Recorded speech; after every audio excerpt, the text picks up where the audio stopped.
Video मुकम्मल देख लिया करो जी। लोकेशन, डिमांड, पानी, ज़ेर ज़मीन पानी, कड़वा, मीठा, सलाना, शमासा, आबाद, गैर आबाद, A to Z मुकम्मल तफसील वीडियो च मौजूद होंदी है। थंबनेल देख के परेशान ना हो, बहुत सस्ते रकबे ने इंशाल्लाह।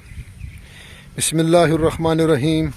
पाकिस्तान ते दुनिया भर च वेखण वाले ते सुनने वाले मेरी तरफों अस्सलाम वालेकुम।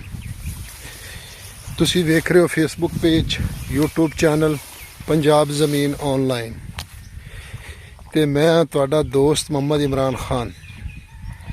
इमरान खान, तहसील हारूनाबाद मेरा शहर है, डिस्ट्रिक्ट साडा ज़िला बहावलनगर है जी। ते चक मेरा 64R हारूनाबाद तो डारा वाले रोड ते। दोस्तों 16,000 सबसक्राइबर ने प्लस ते जदों भी वीडियो चलती मेरे ख्याल है कोई 50, 60, 70 लाइक आउंदियां ने वीडियो नूं। देखो जी, मेहनत कर रहे हैं, रकबे ते जाके मौके ते जाके वीडियो बनाने हैं ते वीडियो तो तुसी ऑलरेडी वेख ही रहे हो ते चलो नाल बटन दा लाइक दा बटन भी दबा दिया करो ताकि वीडियो नूं रीच मिले ते कोई रिस्पॉन्स तुहाडी तरफों भी सानू मिले। तुसी वेख रहे हो Facebook page, YouTube channel Punjab ज़मीन ऑनलाइन ते जेड़े भी दोस्त चैनल ते नवे ने वो चैनल नूं सबसक्राइब करन ते बैल आइकन दी घंटी नूं प्रेस करन। ते दोस्तों मैं तुहाडी खिदमत विच हाज़र हाँ।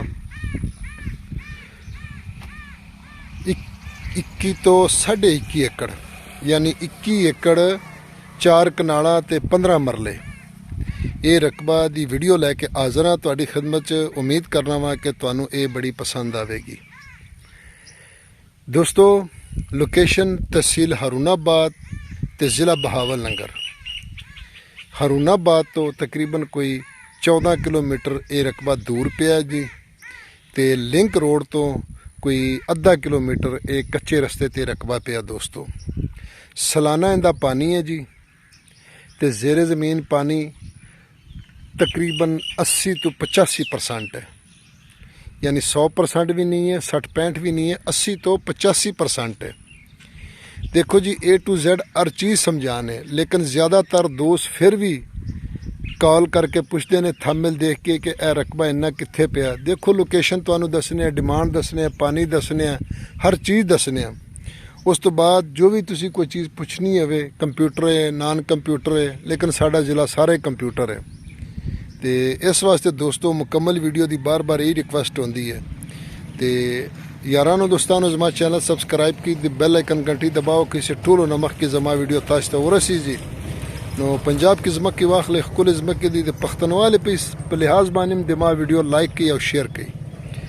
दोस्तों डिमांड बिल्कुल छोटी वीडियो हुण तो बना रहे हैं। अगे तो 7-8 मिनट की वीडियो आती सी, लोग परेशान होंदे सन। हुण तो बिल्कुल छोटी वीडियो। डिमांड की अगर इनकी गल की जाए दोस्तों तो डिमांड इहदा है जी 31 लाख रुपया फी एकड़ ते ठेका इत्ते चल रहा है 1,30,000 रुपया ते रकबा बार्डर एरिया दे विच मौजूद है। दोस्तों तो वीडियो नू लाइक ज़रूर करो दोस्तों ताकि तुहाडे तक असी साडी कोशिश होंदी कि सस्ते तो सस्ता रकबा लभे। वीडियो नू लाइक करो तो शेयर करो। फी इमान अल्लाह। अल्लाह हाफिज़।